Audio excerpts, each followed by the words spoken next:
paso a la doctora Selma Lima para que nos exponga sobre el tema de anticoncepción en edades tempranas. La doctora Selma Lima de Uruguay, decana de la Facultad de Medicina de UCLA-E, profesora en ginecología y obstetricia, miembro de Naciones de Alogia, miembro del Comité Consultor y de Investigación de ALEG, maestra latinoamericana de endocrinología ginecológica de ALEG, past president SUGIA y miembro del comité científico, miembro del grupo de investigación de osteoporosis de la Sociedad Uruguaya de Reumatología y ex profesora adjunta de ginecología y obstetricia de UDELAR. Con ustedes, la doctora Selma Lima.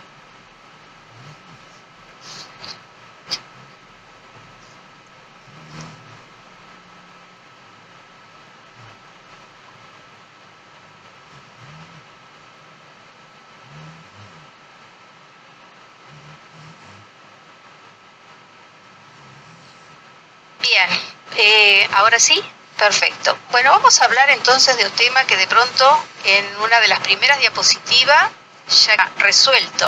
La anticoncepción en edades precoces.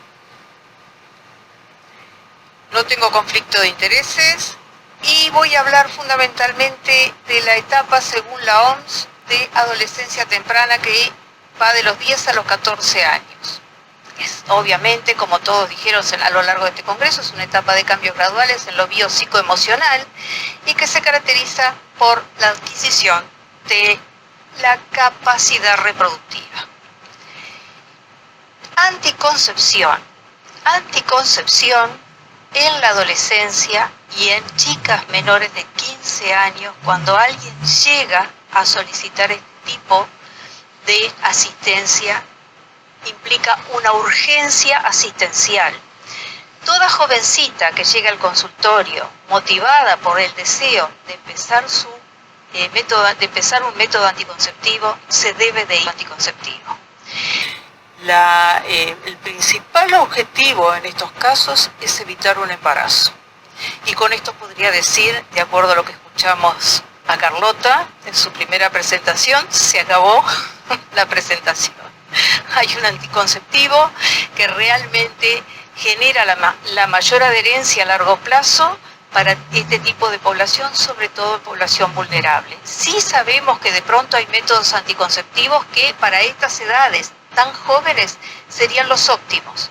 Pero ¿cuál es nuestro principal objetivo? Evitar el embarazo. Y nosotros sabemos que hay una serie de datos que nos interpelan y por eso quiero destacarlos, porque hace mucho, sobre todo los que tenemos algunos años que venimos trabajando en adolescencia y venimos trabajando en anticoncepción, tratando de bajar la tasa de embarazo en anticoncepción, y sin embargo, fíjense ustedes, hoy por hoy sabemos que hay un principio de unidad progresiva que excesivamente les va dando la capacidad de decisión a las jóvenes.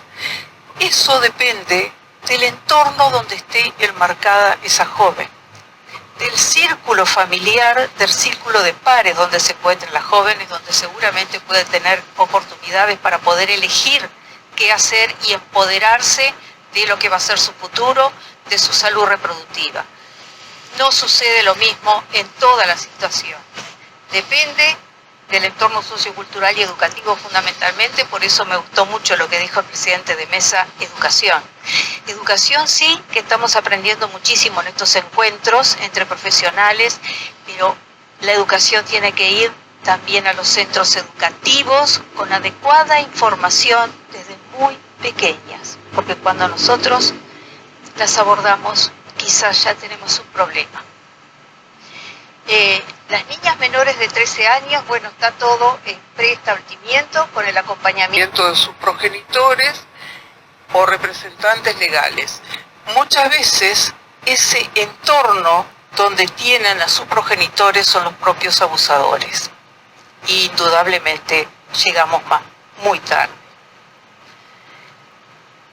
Después de los 16 años, en general, ahí salvo que la situación ponga en riesgo grave a la salud, los adolescentes pueden tomar sus propias decisiones y esto es lo que nosotros vemos habitualmente en nuestros consultorios.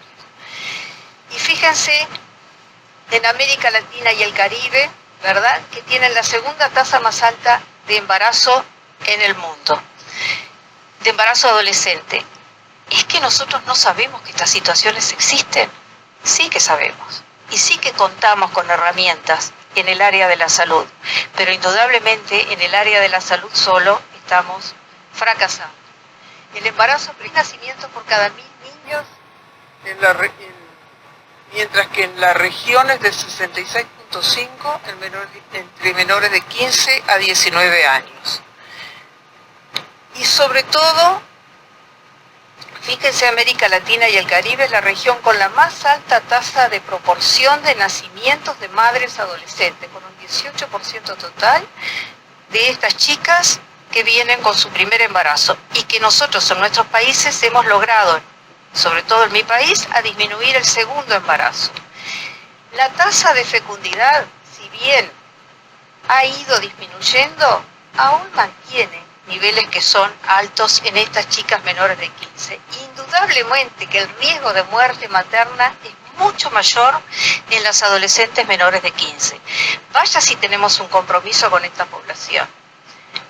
Cada año, en el mundo, cada año quedan embarazadas aproximadamente 16 millones de adolescentes de 15 a 19 años y fíjense, 2 millones de adolescentes menores de 15. ¿Y qué resultados obtenemos? Indudablemente que la mayoría son embarazos no planificados, que en las regiones que tienen población indígena la mayoría son indígenas, que no utilizaban métodos anticonceptivos y a veces, si bien creemos que llega la información a todos los estratos sociales, hay un porcentaje muy importante de estas jovencitas que desconoce cómo se utilizan o dónde pueden encontrar.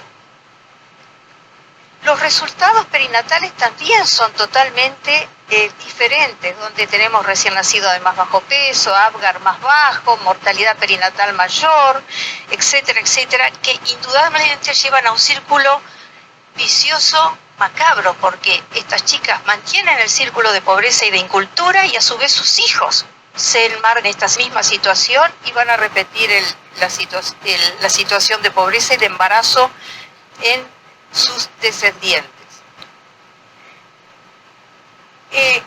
Los que tienen solo educación primaria son los que tienen mucho más probabilidades de embarazarse, mientras que las que llegan a un nivel educativo más alto logran tener mayor información y obviamente eso las protege y las empodera. Por eso creo que es muy importante, si bien conocemos todos estos elementos en cuanto a facilidades y cuál es el método anticonceptivo más adecuado, nosotros tenemos la obligación de salir extramuros de nuestro sistema de salud para trabajar en otro sistema.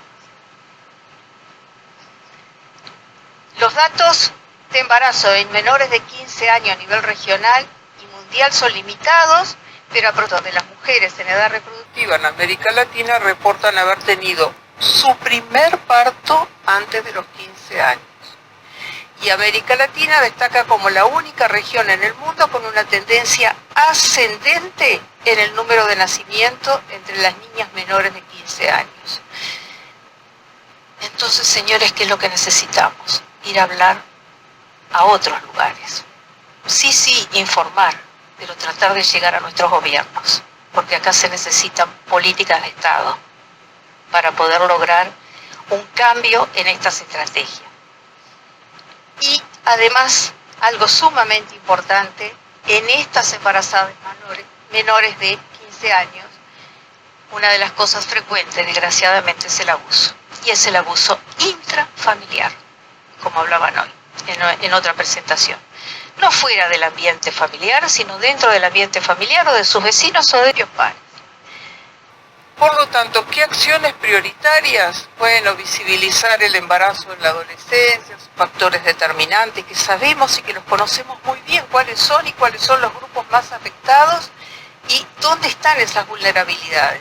Diseñar intervenciones dirigidas a los grupos más vulnerables, asegurándose adaptar a los abordajes de sus realidades y promover la participación de la juventud y empoderarla de un modo que contribuya al diseño, a la implementación y el seguimiento de las intervenciones estratégicas.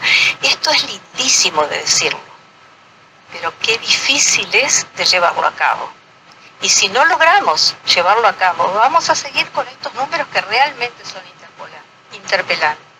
Abandonar las intervenciones ineficaces, fortalecer la colaboración intersectorial para abordar de manera eficaz a los determinantes del embarazo en la adolescencia, pasar de proyectos con un alcance limitado, programas que se sostengan en el tiempo, crear entornos favorables para la igualdad de género, la salud y los derechos sexuales y reproductivos del adolescente. Fíjense que son todas palabras lindísimas.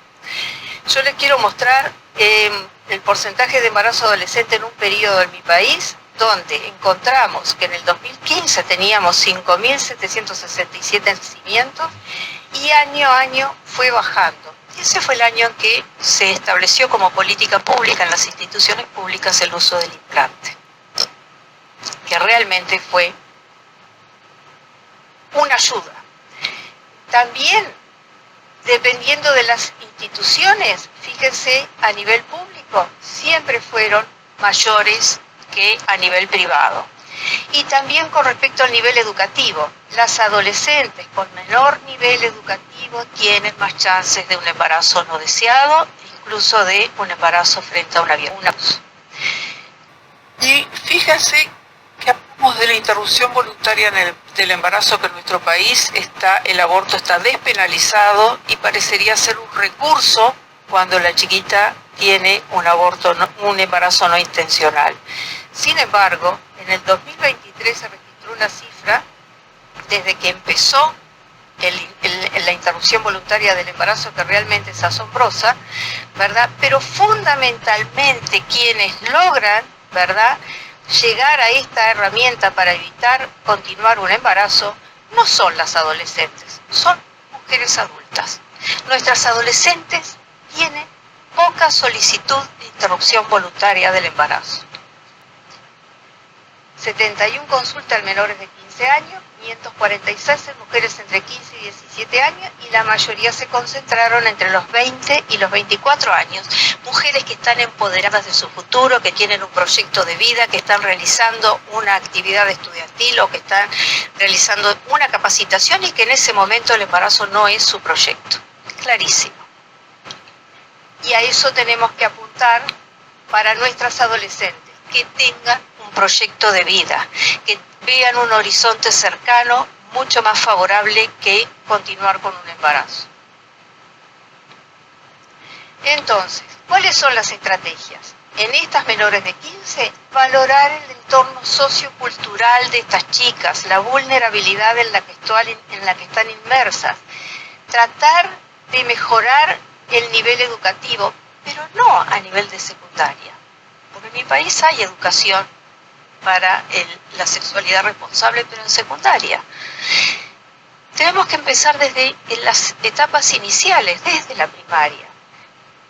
¿Por qué? Porque en situaciones de pobreza, si no logramos que haya una intervención del Estado mejorando la educación, empoderándola de sus capacidades y de sus propias decisiones, indudablemente que vamos a lograr poco, aunque tengamos la accesibilidad de los métodos anticonceptivos, que en mi país todas las instituciones tienen un espacio para atención a los adolescentes y esas instituciones tienen la obligación de tener oferta de anticoncepción. El implante y el dispositivo intrauterino en las instituciones públicas es gratuito, en las instituciones privadas el DIU de cobre, desgraciadamente el SIU no, es gratuito, pero también tienen una canasta de otro tipo de anticonceptivos. Y los preservativos. O sea que la accesibilidad está, pero ¿qué nos falta? Educación, desde otro nivel. No tanto de los que estamos en la salud, que sabemos bien cuál es la situación y cuál es la población vulnerable. La edad no es una condicionante para el uso de anticonceptivo, y esto es un elemento bien importante, porque a veces, bueno, ven 12, 13 años, pero no anticonceptivo. Si la chica lo requiere y está en situación de riesgo, señores, brindémosle el mejor método de acuerdo a lo que ella pueda llegar a entender y aceptar, porque también no es una imposición, sino que es una negociación poder brindárselo. Es por eso el mejor método es el que esté disponible en ese momento donde se atienda a la joven y que sea aceptado por la adolescente. Obviamente escuchamos una interesantísima y lindísima exposición de la doctora Carlota acerca de los beneficios del LARC. No tienen contraindicaciones, absolutamente ninguna. En general son muy bien tolerados y logran una adherencia bien importante. Tanto el implante, a veces tenemos algunos problemitas con los spotting, que tenemos que saber convencerla para que no los abandone, o con los dispositivos intrauterinos. En aquellas poblaciones, y esto es bien interesante, a mí me toca trabajar tanto en instituto privado como en instituto público, los pacientes del consultorio privado usan el método anticonceptivo hormonal que de pronto se los recetó una amiga, porque se consiguieron un noviecito, van a empezar la relación y si recurren a la amiga. Además el preservativo. ¿Y qué pasó? Se rompió el preservativo y se tomaron la pastilla de emergencia. O sea que están empoderados de su futuro, están empoderados de lo que quieren lograr. En estas pacientes nosotros podemos hacer una elección del mejor método de acuerdo a su etapa biológica, porque están en plena etapa biológica de crecimiento. Pero en otros sectores vulnerables no. Y siempre enseñar el uso del preservativo, que parece muy peyorativo y que parece que todo el mundo lo conoce, pero no es tan así. Evaluar los objetivos que tengan a corto plazo y a veces intentar acerca de cuál es su expectativa de vida, qué es lo que esperan. Nos vamos a encontrar muchas veces, como dicen algunas de mis pacientes, digo, ¿qué vas a hacer dentro de unos años? No saben. ¿Por qué? Porque el entorno familiar no las ayuda, el entorno de pares tampoco. Entonces, ¿qué van a esperar? De pronto la abuela se embarazó jovencita, la mamá también se embarazó de adolescente, todas están teniendo hijos en su entorno y bueno, y ese es su objetivo. Doctora, disculpe. O sea, capacitación y empoderamiento para el futuro es lo que nosotros necesitamos. Muchas gracias.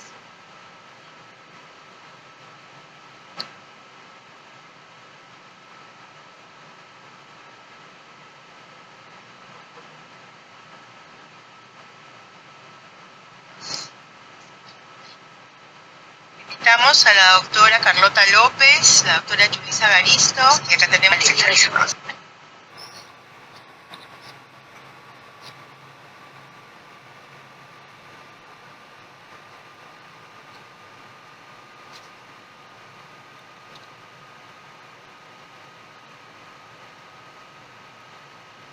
Amigos y hermanos, la verdad, ponencias pero brillantes, totalmente brillantes. Una vez más, como les decía, los 33 millones de peruanos más 2 millones de venezolanos estamos agradecidos por sus brillantes ponencias. No, la verdad es así, somos hoy día esa cantidad, somos 35 millones de hoy en día en Perú. Es un problema grande, pero si no hay educación, insisto, no hay nada. Por ahí tenemos que comprometerlo eso a papá gobierno. Papá gobierno tiene que ponerse las pilas y tomar el toro por las astas. No queremos ver más adolescentes morir. Es la verdad. Yo siempre digo a mis alumnos en San Marcos que tenemos que andar casados, no divorciados. Porque ¿de qué sirve que hablamos cuando no llegamos a los colegios, no llegamos a los padres de familia? Tenemos que sensibilizar a ellos. El kit está en ¿dónde? En atención primaria de salud. Nosotros todos trabajamos en ¿dónde? Trabajamos en hospitales grandes, institutos, cuando la base está en la atención primaria, en los lugares alejados. No sé, en los países debe ser igual también, ¿no? Nos cansamos de hablar, pero no llega la información a dónde, allá.